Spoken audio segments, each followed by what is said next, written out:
welcome back to the box office, guys. Now, before we get going, just a reminder, boxofficeboxing.com is now live. I'm going to go ahead and update the website this week so we can have some new reads for this weekend. Also, our social media handles are attached to the description box of this video, so go ahead and give us a like, follow, and comment. And please, of course, don't forget to subscribe to this channel. But it is fight week, and we have boxing superstar Gervonta "Tank" Davis facing Rolando Romero, also known as Rollies. Now, this is an interesting matchup because this is, as Tank said, his last fight under the Mayweather promotion banner.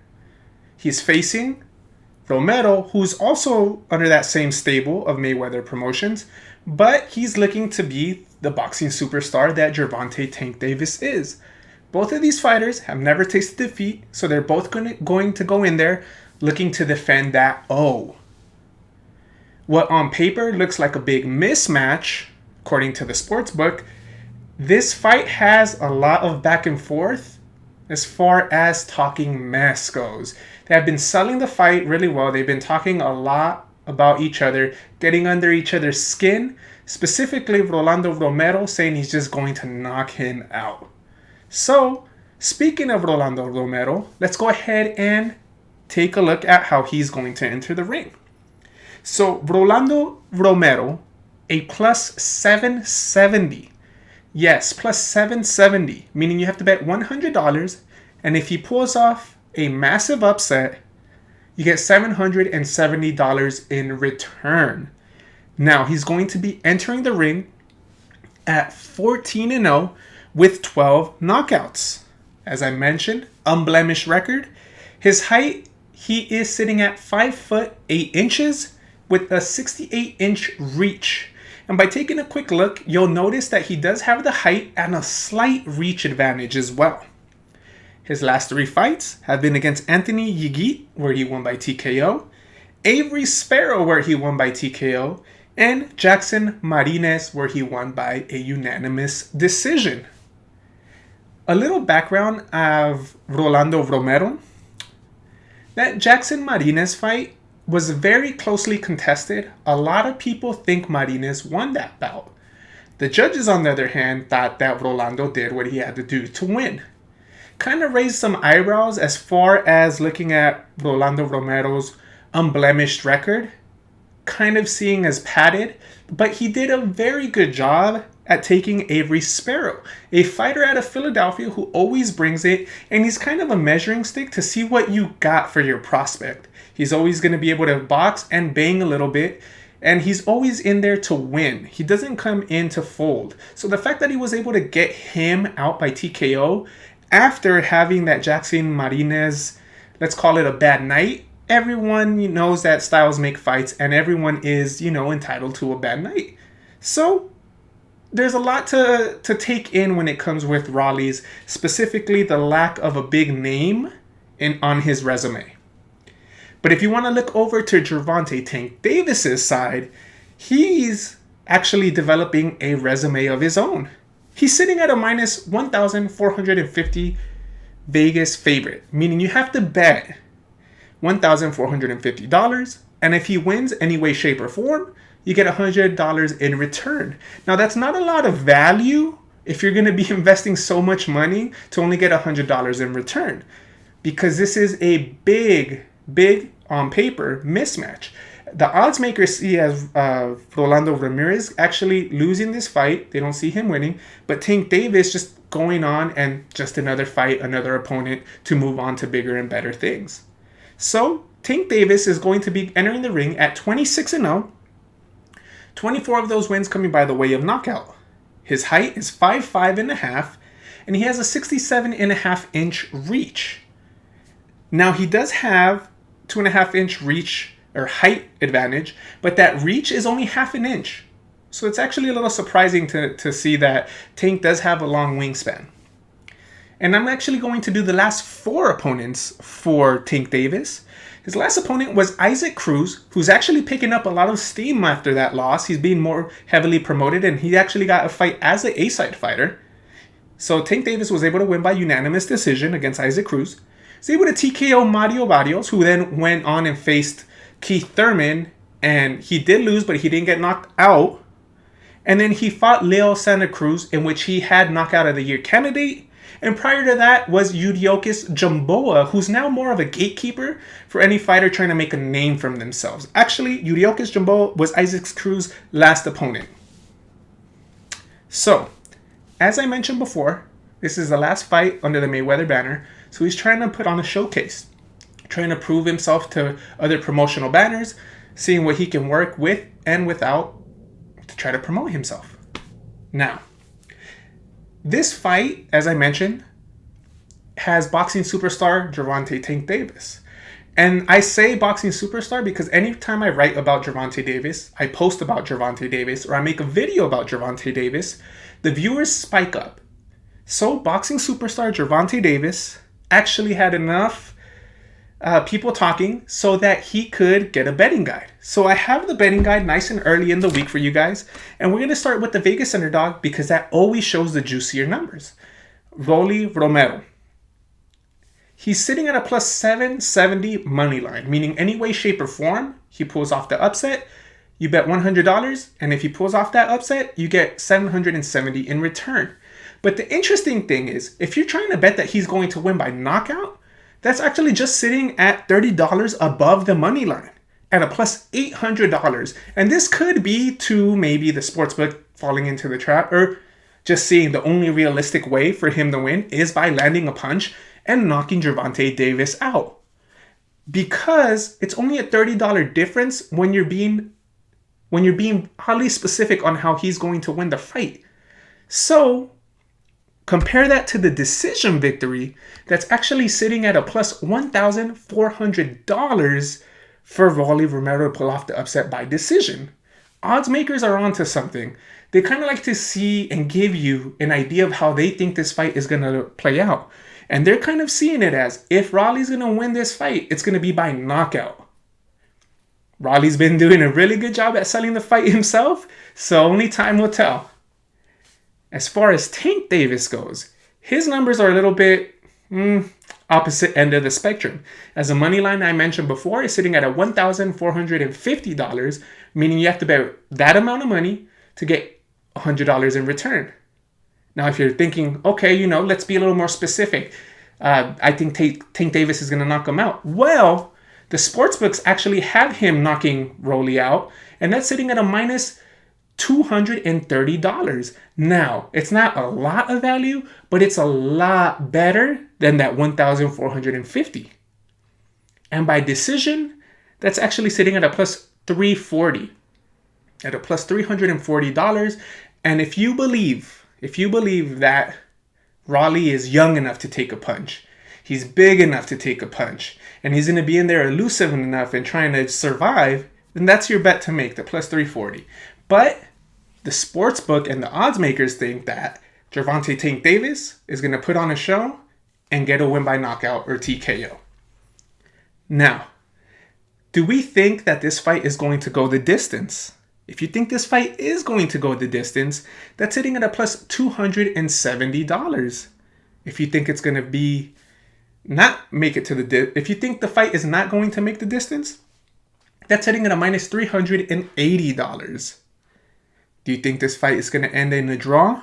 Plus $3,300. That's a lot. That's a lot of juice. Those numbers are juicy as far as $3,300. But there has to be a specific scenario for that to happen. And for me, in order for it to be a draw, Tank Davis has to go down maybe 2-3 times for there to be a draw. Or maybe he just gets outclassed but those are some wild scenarios. And that's why the odds are so in favor of Tank by TKO.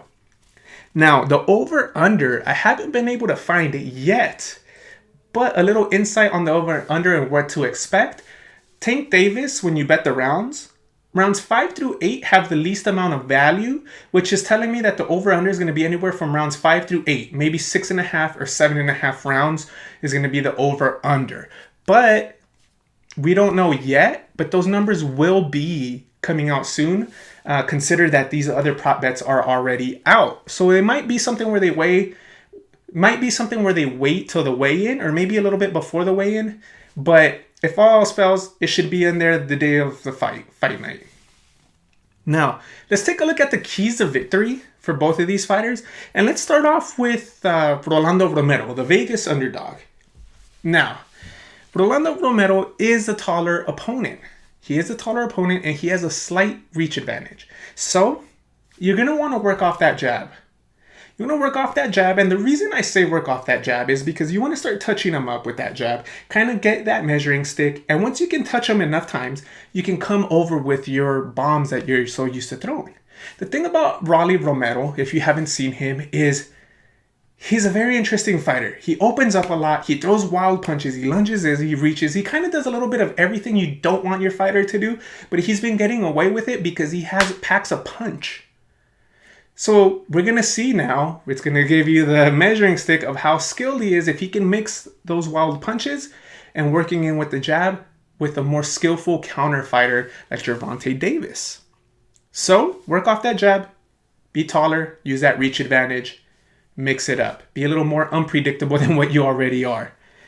2 is going to be feint early and feint often. And what I mean by feint is you want to throw that stunt, you want to throw that feint. Don't really lunge in, but act like you're going to lunge in and then come back with that jab and then lunge in after. Just be off rhythm.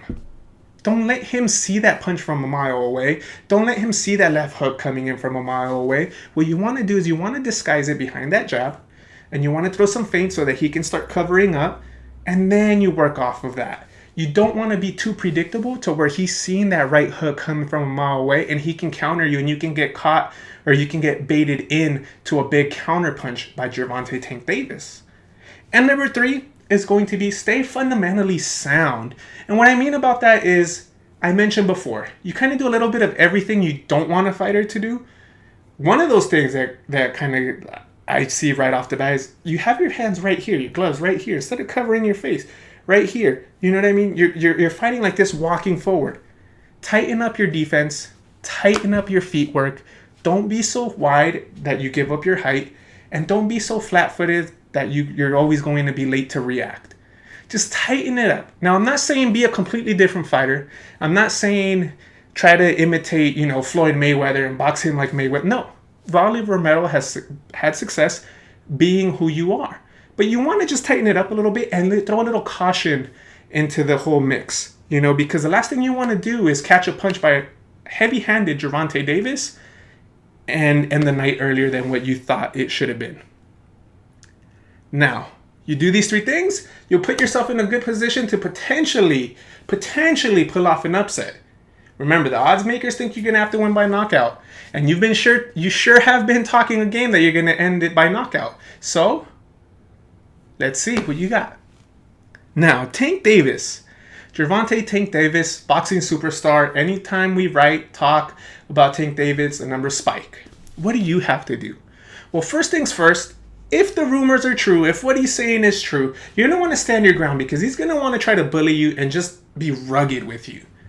So stand that ground. Make sure you let him know that you're there to fight. And once that bell rings, it's you and him. So when he tries to bully you, you draw a line in that sand. And if he tries to cross, you start catching him with that jab. As soon as he tries to cross or step in, you start catching him with the jab. He tries to disrespect you by just coming right in and lunging in with punches. You're going to just dig into the body, dig in up top. But you want to stand your ground. And once you've established that you're not going to be moving back, start slowly stepping forward and you start being first. You do this, you're going to put yourself in a good pace to change up the momentum of the fight because Romero has been talking like he's going to walk over. So stand that line and move forward. Attack. Number 2, counter his wide punches. Romero has a knack for opening up, flaring his elbow up, his shoulder goes back. When you see that, be cautious, stay nice and tight, and counter when the timing is right. He's going to lunge in. It's just a fighter that he is. He's very brawlish. So we're going to see a lot of openings, a lot of opportunities for you to take advantage of those gaps in his defense. So once you do that, you're going to start landing 1 punch, 2 punch. when he's attacking. What that does, it's going to kind of handcuff him to where he doesn't want to throw because he doesn't want to get caught with something. And if you're moving forward and now he doesn't want to throw, you're going to start taking over. And that leads to my third point, walking him down in the second half of the fight. Fighters like Rolando Romero, who exert so much energy throwing punches, typically can't throw and keep up that intensity throughout the whole 12 rounds. So, if you get him in the second half of the fight, walk him down. Jab to the body, jab to the head. That left hand, stab him in the body. Start popping those tires. But you really want to turn up the heat the second half of the fight, because he's going to exert so much energy that those wild punches are going to actually be counterproductive to the long distance of the fight. So you do these three things. You stand your ground and you fight moving forward. You counter the looping punches. And then once you've broken them down, you can start moving forward, stabbing them to the body. You're going to put yourself in a great position to potentially do what Vegas thinks you're going to do in getting him out of there within the 12 rounds. Now, as far as my prediction goes, well, I do think the Rolando Romero money line is too sweet to not sprinkle a little something on that. So I'm definitely going to do my gas money bet into that. But if I were to bet, although there's no value in what I think is going to happen, I think Tank Davis should walk away with another victory and then kind of go and be a free agent. Kind of do the Canelo route. Maybe we can work a deal with DAZN. Maybe he can work with Eddie Hearn one fight, Top Rank another, Al Heyman another. I mean, it is what it is. He has a plan in mind, and we'll see how he executes it once he becomes a free agent. But I do believe Tank Davis should be able to win this bout. He should be able to get him out, specifically because I just don't know if Raleigh can keep up that intensity for 12 full rounds. I don't know. But when the odds are so oddly stacked, one end, you can sprinkle a little something on the other end just to see, hey, let's see what happens. That's what I think is going to happen. Gervonta Tank Davis, the more proven fighter. Romero, he's trying to establish himself as a big money fighter, but the way he's going, if he gets knocked out, he's going to be going more into the Ricardo Mayorga style fighter where he talks a big game, he's going to make things entertaining, but he'll come up short. He'll eventually win a fight or two, but let's see how this plays out. Should be exciting for the first 2-3 rounds, maybe even the first quarter of the fight. You never know what's going to happen. Boxing's boxing. That's what I think is going to happen. I want to know what you guys think is going to happen. And how do you guys think this fight's going to end? Do you think it's early stoppage, late stoppage, decision, upset? Let me know. Let's talk boxing, guys. Thank you. Take care. Don't forget boxofficeboxing.com. Social media handles are attached to the description to this video. Take care. We'll see you guys next time. Next week, we got another good one for you guys. Take care.